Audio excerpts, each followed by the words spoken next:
अपने पर्सनली 2.2 का first question का मतलब कि पार्ट फर्स्ट तो कर लिया था, आज करते हैं पार्ट सेकंड। ठीक है, तो ये वही क्वेश्चन है कि मतलब ये जो द्विघात बहुपद है उसके शून्य ज्ञात करने हैं, उसके बाद में शून्य और जो गुणांक है उनके बीच क्या करना है, संबंध ज्ञात करना है। तो शून्य ज्ञात करने के पहले सबसे पहले इस बहुपद को किसके बराबर रखते हैं, 0 के बराबर, +1 बराबर 0। ठीक है, अभी ये अपने पास क्या बन गई, द्विघात समीकरण, और द्विघात समीकरण को अपन मतलब कि गुणनखंड विधि से क्या करते हैं, सोल्व करते हैं।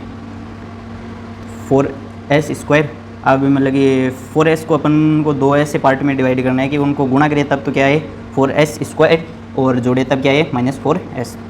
तो अपन क्या करते हैं 2s और 2s, अब इन दोनों को गुणा करेंगे तो क्या आएगा 4s² और जोड़ेंगे तब क्या आएगा -4s बराबर 0।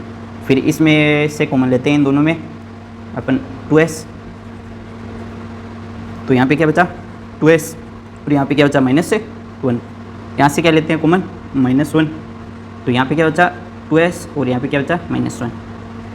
कोष्टक में दोनों क्या आ रहे हैं, बराबर आ रहे हैं, तो इनको भी अपन कॉमन ले लेते हैं। तो यहाँ 2s से -1 कॉमन लेंगे तो यहाँ क्या बचेगा 2s और यहाँ पे क्या बचेगा -1 और 2s -1 ये अपन ले कॉमन ले लिया। ठीक है, अब या तो ये 0 होगा या ये 0 होगा, तो अपन लेते हैं पहले इसको लेते हैं 0, 2s -1 बराबर 0 या 2s -1 बराबर 0। अभी देखिए ये दोनों सेम आ रहे हैं, तो मतलब कि जो इसका शून्य है वो भी दोनों क्या होंगे, सेम ही होंगे। तो s बराबर क्या आएगा 1/2 या s बराबर 1/2। तो इसके दो शून्य प्राप्त हो गए, क्या 1/2 और 1/2। ठीक है, अब इसके शून्यक और गुणांकों के बीच जो संबंध है वो भी देखते हैं सही है कि नहीं है। तो क्या होगा, पहले शून्यकों का योग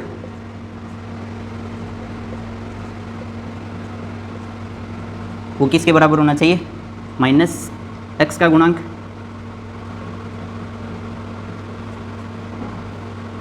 बट्टा x² का गुणांक। तो शून्यकों का योग मतलब कि ये शून्य क्या है 1/2 और 1/2, 1/2 प्लस 1/2 बराबर क्या आएगा 1, और फिर क्या है -x का गुणांक। तो x का गुणांक x से क्या है, ये x की जगह यहाँ पे क्या है s है, तो मतलब कि इसका s का गुणांक क्या होगा -4, माइनस पहले से बाहर है और -4। ठीक है, बट्टा x² का गुणांक। तो x² की जगह क्या है s², तो s² का गुणांक क्या है 4, माइनस माइनस प्लस हो जाएगा और ये 4 से 4 कट जाएगा, बराबर क्या आएगा 1। तो शून्यांकों का जो योग है वो भी बना रहा है, और -x का गुणांक बटा x² का गुणांक वो भी क्या रहा है, वो बना रहा है। तो मतलब ये तो सही है। फिर सेकंड और देखते हैं, सेकंड क्या था, शून्यकों का गुणनफल वो किसके बराबर है, वो है अचर पद बट्टा x² का गुणांक।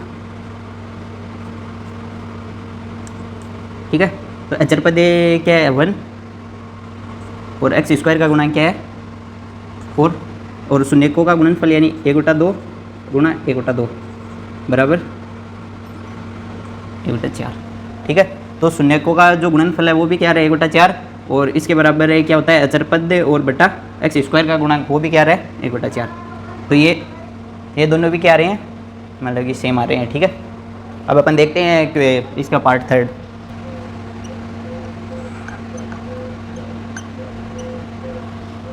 ठीक है, तो ये अपने पास थर्ड बहुपद दे रखा है 6x² - 3 - 7x। तो इसके पहले क्या निकालने हैं, शून्यक निकालने हैं, तो निकालते हैं शून्यक। शून्यक निकालने के पहले इसको क्या करेंगे 0 के बराबर, ये इसको अपन इस प्रकार लिख लेते हैं, पहले 7x को लिख लेते हैं और फिर 3 बराबर 0। ये क्या बन गई द्विघात समीकरण, और द्विघात समीकरण को अपन जो मतलब कि गुणनखंड विधि से करते हैं सोल्व। अब इसके मतलब कि अपन को फैक्टर करने हैं, मतलब गुणनखंड करने हैं, वो गुणनखंड किस प्रकार होने चाहिए, इन दोनों के गुणा के बराबर होने चाहिए। इन दोनों का गुणा क्या होगा 18x², और इनको मतलब कि जोड़े या घटाए तब किसके बराबर आना चाहिए 7x। तो 18 इनको मतलब कि ऐसे 7x को ऐसे दो पार्ट में डिवाइड करो कि उनको गुणा करें तब क्या है 18x²। तो अपन करते हैं -9x प्लस 2x। अब 9x और 2x से, और यहाँ पे माइनस भी आएगा क्योंकि ये क्या है माइनस का है, तो 9x प्लस 2x दोनों को गुणा करेंगे तब क्या आएगा 18, और x 18x² यानी गुणा करने के तो मतलब कि 18x आ रहा है। अब इनको मतलब कि जोड़ते हैं तब क्या -7x आएगा। तो 9x + 2x, तो ये माइनस का है तो मतलब कि 2 इससे घट जाएगा। तो मतलब इस यहाँ पे क्या बचेगा, 7x से 9x है तो ये निशान क्या आएगा, माइनस का। तो -7x = 0। ठीक है। अब अपन सबसे पहले इससे कॉमन लेते हैं, क्या लेते हैं, 3x कॉमन लेंगे तो यहाँ पे क्या बचा, x, और यहाँ पे क्या बचा, 3। ठीक है, और -3 है यहाँ पे। और यहाँ से अपन क्या कॉमन लेंगे, यहाँ से +1, यहाँ पे क्या बचेगा, 2x बचेगा। ठीक है, तो ये यहाँ पे क्या हुआ, 2x - 3 = 0। अब ये 2x - 3 इसको भी कॉमन ले लेते हैं तो यहाँ पे क्या बचा, 3x, और यहाँ पे क्या बचा, +1। ठीक है, और यहाँ पे कॉमन क्या लिया अपने, 2x - 3। ठीक है, तो अपने पास ये आ गया क्या, 3x + 1 और 2x - 3 = 0। या तो 3x + 1 = 0 होगा, या फिर 2x - 3 = 0 होगा, या इनके दोनों के बराबर 0 होगा। 3x + 1 = 0 लेते हैं पहले, या 2x - 3 = 0। तो 3x से +1 = 0, तो x बराबर क्या बचेगा, -1/3। ठीक है, और 2x से -3 = 0, तो यहाँ x बराबर क्या बचेगा, 3/2। x अपने पास x के 2 मान प्राप्त हो गए, मतलब कि इस बहुपद के क्या 2 गुणनखंड प्राप्त हो गए। एक तो क्या हुआ, -1/3 और एक 3/2। ठीक है, अब इसके मतलब ये जो शून्यक और गुणांकों का जो संबंध है वो भी चेक कर लेते हैं। क्या होता है संबंध, शून्यकों का योग वो किसके बराबर होता है, -x का गुणांक। यहाँ पे ध्यान रखना, बार मतलब क्या आएगा, माइनस आएगा, और फिर x स्क्वायर नीचे वही सेम आएगा, x स्क्वायर का गुणांक दोनों में। ठीक है, तो शून्यकों का योग क्या होगा, -1/3 + 3/2। तो करो इसको हल। पहले इनका लघुत्तम क्या आएगा, 6, और फिर इसका भाग लघुत्तम में देंगे, क्या आएगा, 2 को इससे गुणा करेंगे तो कितना आया, 2, वो भी किसका, माइनस का।